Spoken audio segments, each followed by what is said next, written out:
آدرش ان کے رہزن و چور و ڈکیت ہیں، یہ زر کو پوچھتے ہیں وہی ان کا ہے خدا. یہ زر کو پوچھتے ہیں وہی ہے ان کا، وہی ان کا ہے خدا. تو پاکستان کے یہ تباہی کیوں ہے؟ دیکھو، تباہی اس وجہ سے ہے کہ ایک تو ہم نے آزادی کے روح کو نہیں پہچانا.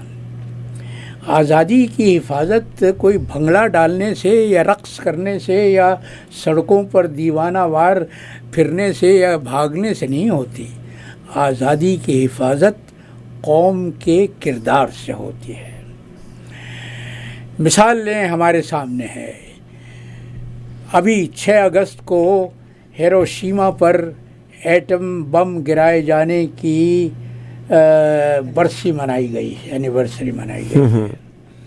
6 اگست کو ہیروشیما پر بم پھینکا تھا اور 3 دن کے بعد 9 اگست کو ناگاساکی پر بم پھینکا تھا. امریکہ اپنی نئی ایجاد کو آزمانا چاہ رہا تھا، لیکن اصل آزمائش جاپانی قوم کے کردار کی ہوئی، ان کے استقامت کی ہوئی. کتنے لوگ مارے گئے تھے؟ 3.5 لاکھ.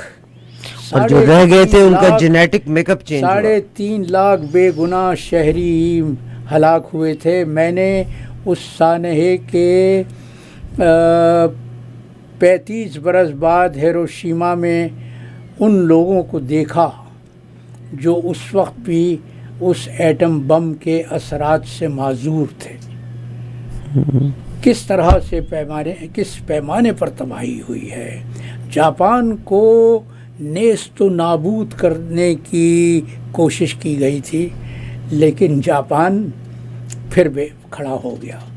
اور یہ وہ ملک ہے جس کے پاس قدرتی وسائل نام کی کوئی شے ہی نہیں ہے سوائے چاول اگانے کے. جاپانیوں کے پاس اور کوئی معدنی وسیلہ ہے ہی نہیں، لیکن وہ اپنی تباہی اور بربادی کے 20 برس کے بعد دنیا کی دوسری بڑی معاشی طاقت بن چکا تھا. کیوں؟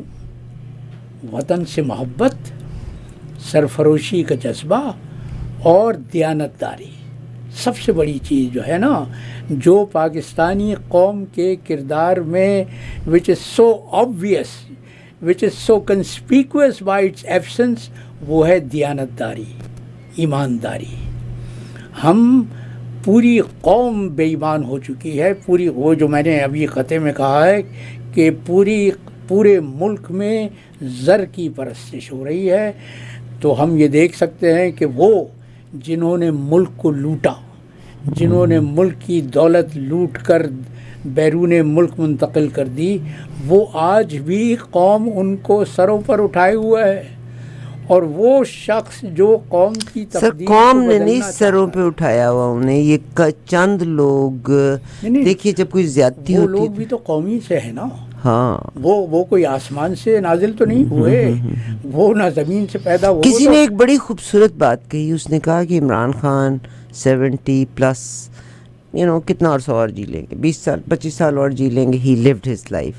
Now he fought for the people. اگر بھٹو صاحب واز دا فرسٹ مین جنہوں نے 2 جنرلز کو سیک کیا تھا. عمران خان نے ظاہر اپنے دور کے بیچ میں وہ نہیں بولے، مگر اب انہوں نے اگر ان تمام چیزوں کو آشکار یا ایکسپوز کر دیا ہے تو people should take the action now and protect the future of their children. Arifa, ایک تو بھٹو اور عمران کا موازنہ درست نہیں ہے. دیکھو، بھٹو تو وہ شخص تھا جو اپنے اقتدار کے لیے جس نے آدھے ملک کو گنوا دیا. مگر سر اس نے ایٹم بم بھی تو دیا تھا پاکستان کو. ایٹم بم، ایٹامک پاور بھی تو اسی نے بنایا تھا. ایٹم بم سے تم نے کیا فائدہ اٹھایا؟ نہیں، وہ نہ اٹھایا تو وہ قوم کی زیادتی ہے. اگر سر آپ بھی نیوٹرل ہو کے سوچیں، مجھے یہ بتاؤ کہ پاکستان کو 2 لخت کرنا بڑا زیادہ قوی عمل تھا یا پاکستان کو ایٹمی طاقت بنا؟ مگر سر ایٹمی بم جب انڈیا جب ایٹامک پاور بن گیا تھا تو ایٹامک پاور بننے کے بعد اگر پاکستان کے پاس it was must to have atom bomb, اس وقت کی ضرورت تھی اور یہ آج کی بھی ضرورت ہے، بلکہ کل ایک اور ری ایکٹر لگا ہے ہمارے ملک میں، تو بلکہ ان چیزوں کا فائدہ نہ لیا گیا، ہم پانی کو روتے پھرتے ہیں، ہم تو بجلی اتنی پیدا کر سکتے ہیں ایٹامک پاور سے. So it was a great thing sir. آپ مطلب ان کی اس کوشش کو ہمیں اس کارنامے کو سراہتا ہوں جی جی، لیکن وہ کارنامہ اس فیل کی کو درست ثابت نہیں کر سکتا جو اس نے پاکستان کو دو لخت کرنے میں کردار ادا کیا.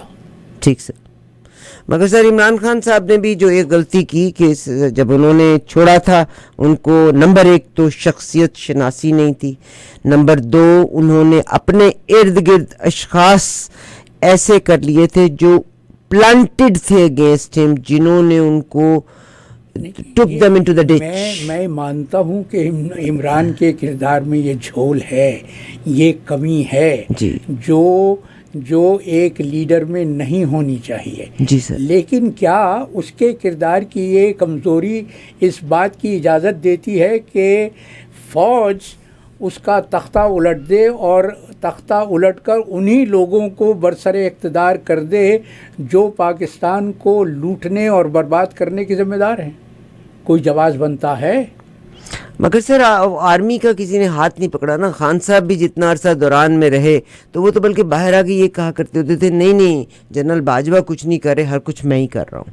ہی was ready to give him lifelong extension. سوال یہ ہے کہ اگر کوئی سیاسی لیڈر فوج کا ہاتھ نہیں پکڑتا تو کیا فوج کو کھلی چھٹی ہے سر؟ قطن نہیں کہ وہ ملک کو برباد کرتی رہے. سر قطن میں تو یہی فوج تھی جس نے آدھا ملک گنوایا، یہی حکمراں تھے نا. سیاسی لیڈروں کو کیسے الزام دے سکتے ہو؟ ٹھیک ہے بھٹو نے جرنیلوں کی ہوس اقتدار سے اور ان کی فطرت مطلق العنانیت سے فائدہ اٹھایا، اس لیے کہ وہ شخص بلا کا چالاک تھا. وہ تم نے میکیاویلی کا نام سنا ہے؟ میکیاویلی نے جو ایک کتاب لکھی ہے پرنس، جو یورپ میں نشأت ثانیہ کے زمانے میں لکھی گئی، وہ پرنس کو کہتے ہیں کہ یہ اقتدار کے خواہش مند لوگوں کے لیے بائبل ہے. اس میں وہ کیا کہتا ہے؟ اس میں وہ یہ کہتا ہے کہ تمہیں اپنے لوگوں میں اگر مقبول ہونا ہے تو تم ان کو پروپیگنڈا کا شکار کر دو. وہی پروپیگنڈا آج تک فوج کرتی آئی ہے. میں تو سر پیٹتا ہوں اپنی قوم کے اس ذہن پر، اس ذہانت کچ پر کہ جس فوج نے آدھا ملک کو دو لخت کیا، وہی فوج آج تک ان کے سر کا تاج ہے.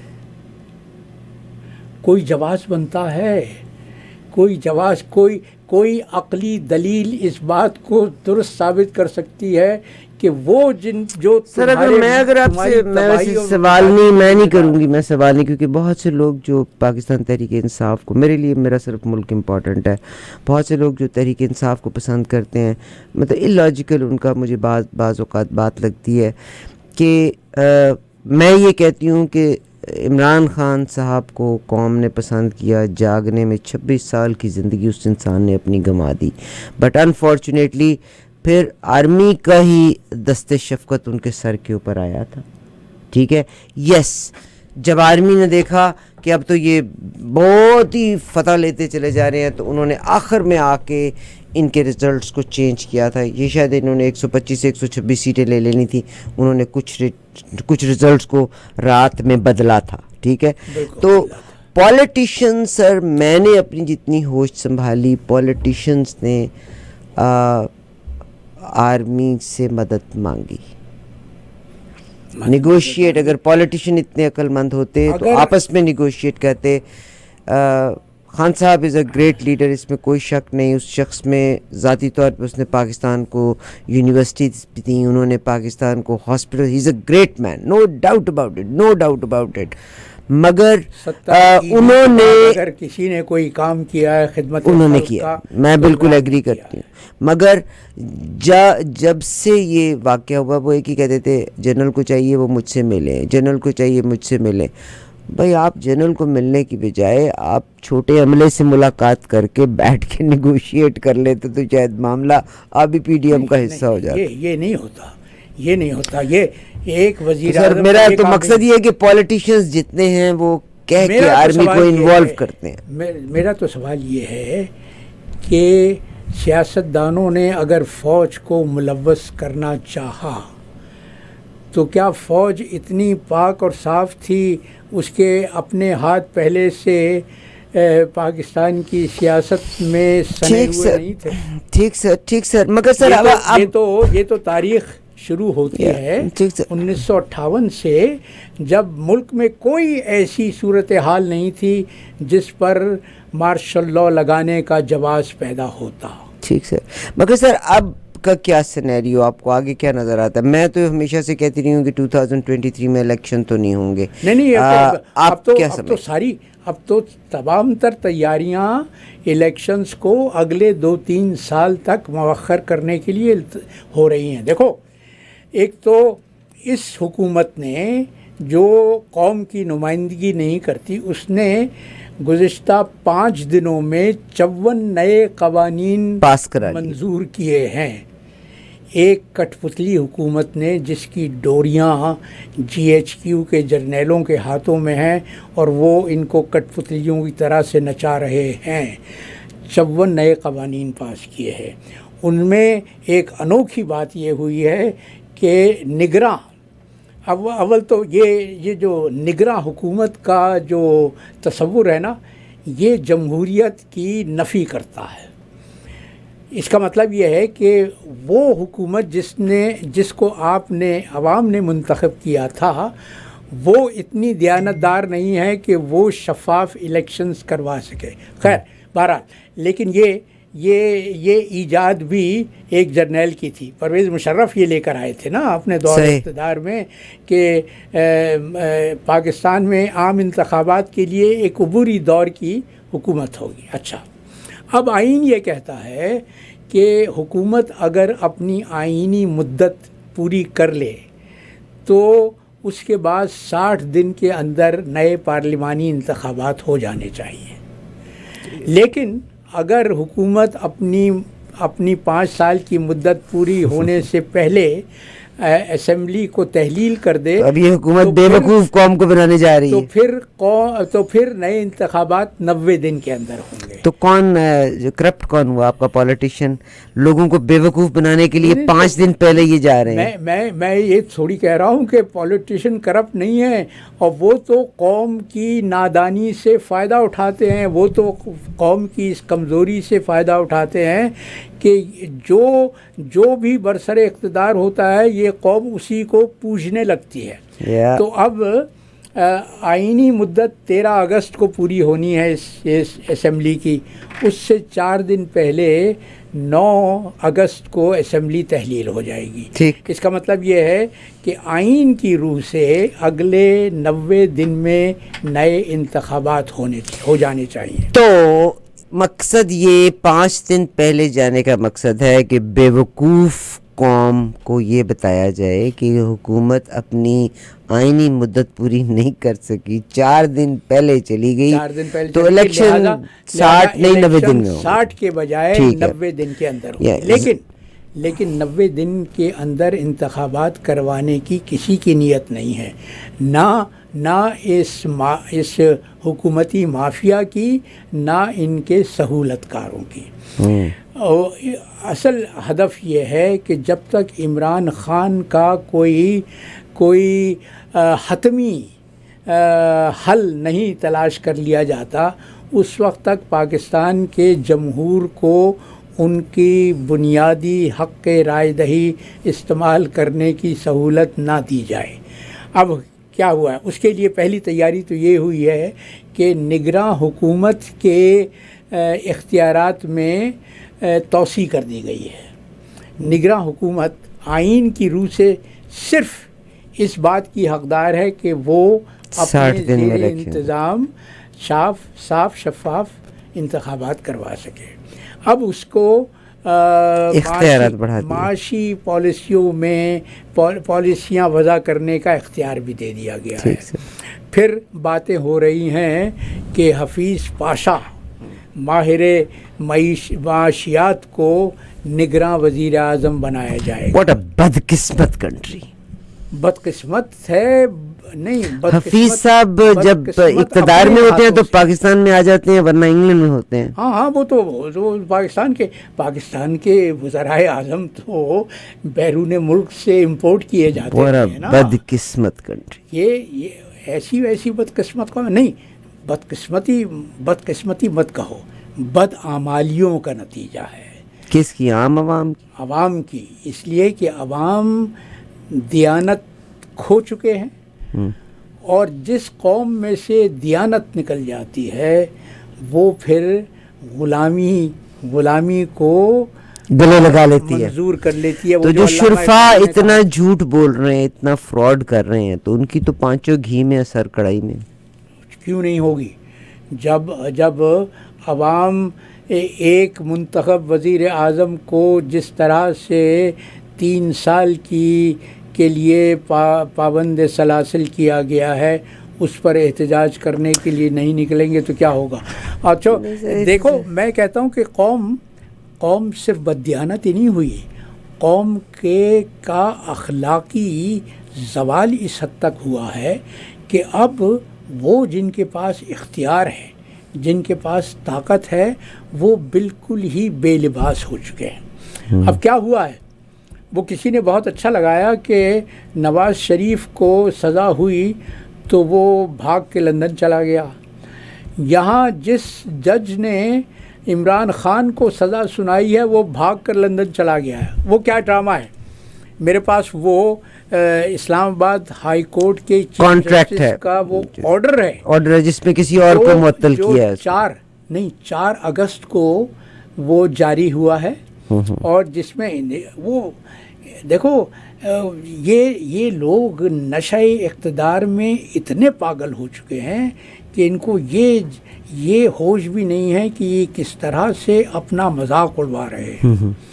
4 اگست کا عامر فاروق جو اسلام آباد ہائی کورٹ کا چیف جسٹس ہے، اس کا حکم نامہ کیا ہے کہ ہل یونیورسٹی میں کامن ویلتھ انسٹیٹیوٹ کے تحت جو ایک لیکچر سیریز ہو رہی ہے 5 اگست سے 13 اگست تک 8 روزہ، اس کے لیے پہلے 2 مہینے پہلے ایک اور جج کو نامزد کیا گیا تھا، لیکن 4 اگست کے فرمان کے مطابق اس جج کی جگہ اب ہمایوں دلاور، جس نے 5 اگست کو 24 گھنٹے کے بعد عمران خان کے خلاف فیصلہ دیا، وہ اب اس کورس میں شریک ہوگا۔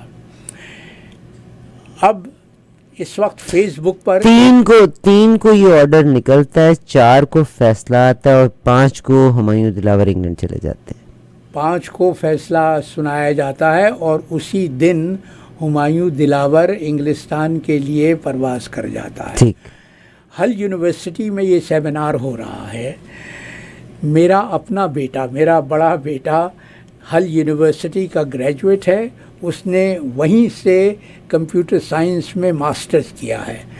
تو آج مجھے یہ معلوم ہوا ہے کہ ہل یونیورسٹی کے المنائی، پاکستانی المنائی اپنی یونیورسٹی سے احتجاج کر رہے ہیں کہ اس بد کردار شخص کو، اور سیمینار کس موضوع پر ہو رہا ہے؟ Human rights and the role of law. جس جج نے قانون کی دھجیاں بکھیری ہیں، جس نے انسانی حقوق کو پامال کیا ہے، وہ کامن ویلتھ اسکالرشپ پر، کامن ویلتھ انسٹیٹیوٹ کے وظیفے پر ہل یونیورسٹی میں اس سیمینار میں شرکت کر رہا ہے جو انسانی حقوق اور آئین اور قانون کی علم برداری کے موضوع پر ہے۔ اس سے بھونڈا مذاق کوئی ہو سکتا ہے؟ مگر پوری دنیا سے لوگ اب یونیورسٹی کو جب لکھ رہے ہیں تو یونیورسٹی کا کیا ری ایکشن؟ اب دیکھنا یہ ہے کہ یونیورسٹی کا ری ایکشن کیا ہوتا ہے. میں نے تو یہ دیکھا ہے کہ فیس بک پر باقاعدہ مہم چل رہی ہے. لوگ ہر یونیورسٹی کو مسلسل لکھ رہے ہیں کہ خدا کے لیے اپنی عزت کا کچھ پاس کرو اور اس ننگے عدالت شخص کو تم اس سیمینار سے خارج کر دو. بہت شکریہ. اس طرح سے پاکستان کی رسوائی ہو رہی ہے, پاکستان کی جگ ہنسائی ہو رہی ہے. لیکن افسوس اس قوم پر ہے جو اب بھی خواب غفلت کا شکار ہے. وہ جو صاحب نے کہا تھا نا کہ یہ مردہ ہیں زندوں سے انہیں کیا نسبت, جب مردہ بنو گے تو یہ پہچانیں گے. بہت شکریہ. میں سر آپ کو یہاں سے لے کے جانا چاہتی ہوں کہ قوم اپنے تئیں ظاہر ہر انسان کو اپنی جان کا فکر بھی ضرور ہے, اور نوجوان نسل کو چاہیے کہ وہ اپنا فیوچر کو تباہ بھی نہ کر لیں, کیونکہ اگر وہ کہتے ہیں نا فستائیت اپنے انتہا کو پہنچ جائے تو they can ruin any young child's future as well. باہر جانے کی پابندیاں ہوں گی. بلکہ جو پنجاب کے آئی جی ہیں ان کا ایک میں انٹرویو بھی سن رہی تھی, ڈاکٹر عثمان, اور وہ یہ کہہ رہے تھے کہ یہ بچے جو انہوں نے کیا دے can ruin any bodies life. تو آج میری بڑی خوبصورت میں آپ سے بات جو کرنا چاہتی ہوں, آپ دیکھیے کہ عمران خان عدالت کے اندر ہیں, الیکشن ہوئے پشاور میں اور انعام اللہ جو ہیں متھرا پشاور سے جیت گئے. دیر از اندر حلقہ جہاں پر فیو ہنڈریڈ ووٹ 300 ووٹس کا 1000 ووٹس کا 3000 21,000 اور 19,000 کا ڈفرنس ہے. ایک کے ووٹ 21,000 پلس ہے, ایک کے 19,000 پلس ہیں. مگر وہ رزلٹ جو پہلے آیا اس کے بعد وہ رزلٹ بھی تبدیل ہوا. وہاں پہ آزاد الیکشن جو کینڈیڈیٹ ہے وہ جیتا ہے. سیکنڈ نمبر پہ تحریک انصاف رہی ہے, پیپلز پارٹی اور مسلم لیگ نون قریب بھی نہیں آ سکے. جے یو آئی پہ انعام اللہ نے جے یو آئی کے بندے کو, حالانکہ گورنر ان کا اپنا ہے, تو سر یہ تو بہت بڑی بات ہے. لوگ اس وقت روٹی نہیں مل رہی, اگر مہنگائی اپنی انتہا پہ پہنچی ہوئی ہے. میرا خیال ہے کہ اب کے زمانے کو آپ پچھلے زمانوں سے کمپیئر نہیں کر سکتے.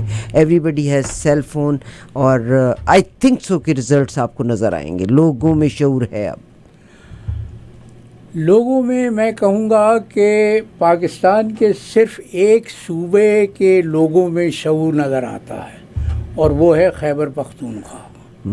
وہیں پر عمران کی گرفتاری کے خلاف احتجاج بھی میرا خیال ہے سر بلوچستان بھی زندہ صوبہ ہے. لوگ سڑکوں پہ نکل آئے. بلوچستان کو تو اتنے زیادہ پیچیدہ معاملات میں الجھا دیا گیا ہے. اب کیا ہوا, یہ جو ڈیجیٹل سینسس, اب ہاں نئی پیش رفت یہ ہوئی ہے کہ انتخابات پہلے تو یہ طے تھا کہ 2017 کی مردم شماری کی بنیاد پر ہوں گے, جو نواز شریف کی حکومت نے کرائی تھی ایک اپنے پرائیویٹ ادارے سے. اس سے پہلے سینسس ہمیشہ آرمی نے کیا, تو اب انہوں نے کہا تھا 2017. اب ڈیجیٹل سینسس ہوا ہے, تو اب شہباز شریف نے نیا شوشہ چھوڑا. یہ دیکھو, انتخابات کو التوا میں ڈالنے کی ایک اور سازش کہ نئی مردم شماری کی بنیاد پر ہوں گے انتخابات. اب نئی مردم شماری کی بنیاد پر جب ہوں گے تو نئی حلقہ بندیاں بھی ہوں گی, اور الیکشن کمیشن کو اس کے لیے کم از کم 4-5 مہینے درکار ہوتے ہیں. آپ کیا سمجھتے ہیں اگلے سال؟ میں کہتی ہوں 2023 کا میں تو اگلے 3 برس تک انتخابات نہیں دیکھ رہا. بالکل نہیں, کوئی نہیں ہے. اس لیے کہ جب وہ برطانیہ نے جب ایسٹ انڈیا کمپنی نے بنگال پہ قبضہ کیا تھا, تو بنگال کے حوالے سے ایک بڑی مشہور تاریخی حقیقت ہے, وہ ہے زمین کا جو پرماننٹ سیٹلمنٹ کیا گیا تھا. اور وہ کرنے والا کون تھا؟ لارڈ کارن والیس, جو امریکہ سے پٹ کر بھاگا تھا. امریکہ کی جنگ آزادی انہی دنوں میں ہو رہی تھی, وہاں سے وہ پٹ کے بھاگا تھا, اور اس کے بعد اس کو گورنر جنرل لگا دیا گیا تھا ایسٹ انڈیا کمپنی کا. اس نے پرماننٹ سیٹلمنٹ کیا تھا, جو آج تک وہ پرماننٹ سیٹلمنٹ جاری ہے. اسی طرح فوج، ہماری جو فوج جو اپنے آپ کو پاکستان کا مالک و مختار سمجھتی ہے، وہ یہ چاہتی ہے کہ جب تک عمران کے معاملے کا پرماننٹ سیٹلمنٹ نہ ہو جائے ملک میں انتخابات نہیں ہونے چاہیے، اور انہی کا فرمان، انہی کی رضا پر پاکستان اس وقت گامزن ہے۔ لیکن عمران کا حتمی فیصلہ اب تک ان کی گرفت میں نہیں ہے، کیونکہ آج اگر پاکستانیوں کو تمام تر پابندیوں کے باوجود، اس کے باوجود کہ ملک کا نیوز میڈیا پوری طرح سے خاموش کر دیا، آج تو پوری دنیا سے خبر عمران خان کا نام اڑایا ہوا ہے، ٹو مچ پریشر، دنیا خبریں دے رہی ہے، لیکن مگر پاکستانی ٹیلی ویژن پر نہیں ہے کوئی خبر نہیں۔ مگر سر میں اب آپ کو بتاؤں، میں نے ایک دفعہ پہلے بھی اس بات کا ذکر کیا تھا، 1492 میں آپ کو پتہ ہے کہ اسپین کے اوپر، اندلس کے اوپر حکومت کی تھی مسلمانوں نے ایک عرصے تک، 700 برس، ٹھیک۔ پھر 1492 میں پھر ایک سٹیج ایسی آتی ہے کہ یہ گرنادا، فال آف گرناطہ ہوتا ہے، اس کے بعد مسلمان، اور صرف مسلمان نہیں، یہودیوں نے بھی بڑی، مورز کا آپ نے ذکر سنا ہوگا، اور جتنے اندلس کے مسلمانوں کو مورز کہا جاتا ہے، مسلمانوں کو بھی اور جوش کو بھی، مسلمانوں کو موروسکوس کہا جاتا تھا، اور یہ وہ مسلمان تھے جن کو یا تو زبردستی عیسائی کر لیا جاتا تھا، یا بلکہ اس زمانے میں ایک فتویٰ بھی آ گیا تھا، اور یہ فتویٰ تھا کہ میں مسلمان ہوں مگر میں اپنی شخصیت ہائڈ کر کے میں چھپ کے نماز بھی پڑھ سکتی ہوں، کلمہ بھی بدل گیا تھا، ٹھیک ہے، بدلا نہیں، تقیہ۔ اور اگر اس وقت میں نے کہا کہ ان چیزوں کے بارے میں ہمیں خود بھی علم نہیں تھا، آج ہر انسان کے ہاتھ میں پوری کی پوری دنیا ہے۔ آپ یہ موروسکوس کے بارے میں پڑھ کے دیکھیے گا، یہ جو چاہے وہ پی ڈی ایم ہے، چاہے وہ اسٹیبلشمنٹ ہے، ظاہر ہے جو کوئی بھی ادارہ ہے ہمیں تھوڑا سا لحاظ بھی رکھنا چاہیے، وہ لاکھ لوگوں کو زبردستی ان سے بیان لینے کے بعد عمران خان سے پرے کر دیں، مگر جو لوگ آنیسٹ ہیں، جن کے دلوں میں فیورز ہیں، وہ فیورز کبھی نہیں بدلتے، ان لوگوں کو اپنی وقتی طور پہ وہ انکیپسول کر لیں گے اپنی مرضی ظاہر کرنے کا موقع تو دیا جائے۔ سوال تو یہ ہے، میں نے سر وہ موروسکوس کا مورس کا جب ذکر کیا تو میرا مقصد یہی تھا کہ جب پھر حالات سازگار ہوئے تھے تو انہوں نے اپنے آپ کو مسلمان پھر ڈکلیئر کر بھی دیا تھا، بہت کم، اس میں سے زیادہ تر مسلمان اور یہودی کرسچنز ہو گئے تھے، ہجرت کر گئے تھے اور جا کر آباد ہوئے تھے، سب سے زیادہ تو مراکش میں آباد ہوئے تھے، اور خلافت عثمانیہ کے جو زیر انصرام علاقے تھے وہاں جا کر بسے تھے، مگر جو رہ گئے تھے، مگر کیونکہ ان کی جائیدادیں وہاں تھی، چیزیں وہاں تھی، جو رہ گئے تھے انہوں نے وقتی طور پر اپنے آپ نے کہا نا کہ باقاعدہ ایک تقیے میں چلے گئے تھے، بٹ لیٹر آن جب حالات بہتر ہوئے، بڑی ٹھیک ٹھاک خون ریز جنگ ہوتی ہے 2 سال، میرا خیال 1570 تک یہ 2 سال جنگ رہی تھی، 2 سال جنگ رہی تھی، مزاحمت جاری رہی تھی، لیکن بہت تو میں ایک لانگ سٹوری شارٹ کہ یہ جو وقتی طور پہ لوگ تحریک انصاف کے بارے میں اپنا بیانیہ بدل گئے، کیونکہ ظاہر ہے ہر انسان کی بیٹیوں کی عزت بھی ہے اور خاندانوں کی پرابلمز تو ہیں نا اس وقت پاکستان میں، یہ والی پرابلمز تو ہیں، تو شاید اسی پریشر کے بیچ میں یہ تو جو اس میں سے گزر رہا ہے۔ ایک ای میل آپ کو بھی بہت آئی ہوگی، مجھے تو بہت سارا ٹیکسٹ آیا ہے کہ کیا وجہ ہے کہ ہمارے بہت سارے بیوروکریٹ جو پہلے بول بھی دیا کرتے ہوتے تھے وہ اب فوج کے اگینسٹ کیوں نہیں بول رہے؟ فوج کے اگینسٹ بول رہے ہیں، فوج کے سب سے زیادہ جو بول رہے ہیں وہ سابقہ بیوروکریٹس ہی بول رہے ہیں۔ ہم اگر یہ وہ سابقہ بیوروکریٹس ہیں، مگر یہاں پہ ایک میں دیتی ہوں کہ اگر یہ جو سابقہ بیوروکریٹ اگر یہ بھی ملک کے اندر بیٹھے ہوتے ہیں نا تو یقیناً آپ کا بیانیہ بھی کچھ اور ہوتا، وہ تو وہاں پر جب آپ اس قانون میں بیٹھے ہوئے ہیں تو ہر طرح کا ظلم ہے، زیادتی ہے، تعدی ہے، تو ہر شخص کو اپنی عزت عزیز ہوتی ہے۔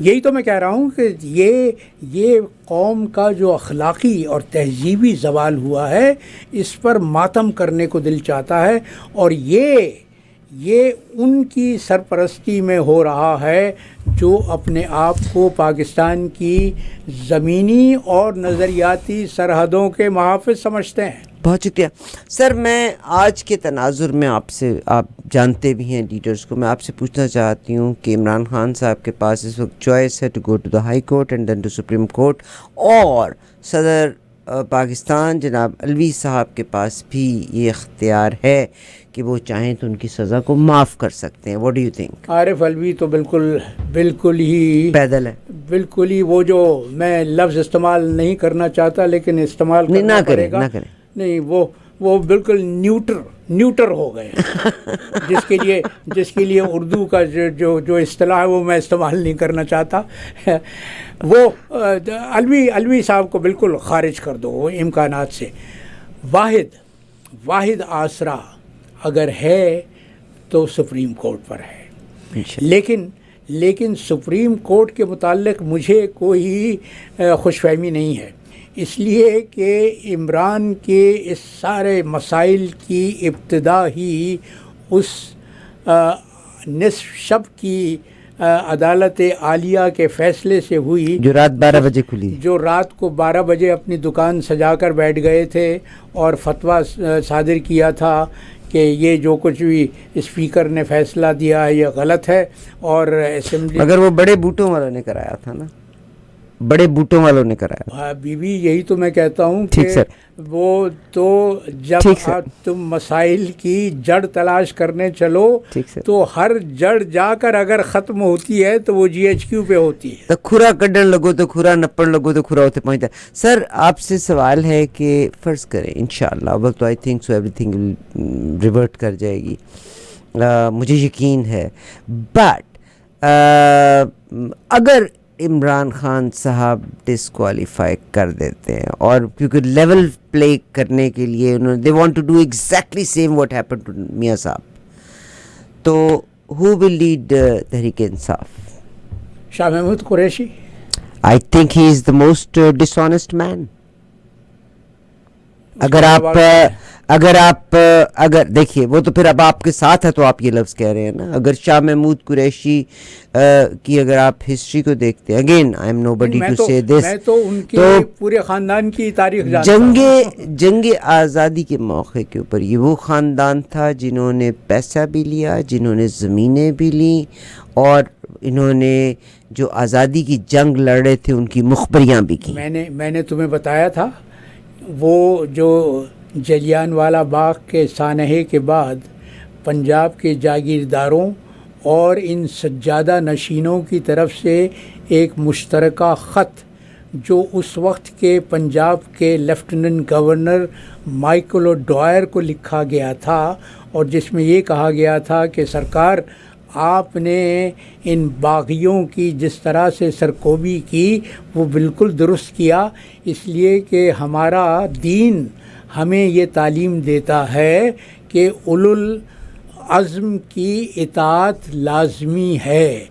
اور اس مشترکہ خط پر دستخط کرنے والوں میں شاہ محمود قریشی کے دادا بھی تھے اور یوسف رضا گیلانی کے دادا بھی تھے. بہت شکریہ. تو یہ تو پوری جو پاکستان کی جو اشرافیہ اپنے آپ کو کہتے ہیں یہ تو ملت فروشوں کی اولاد ہیں.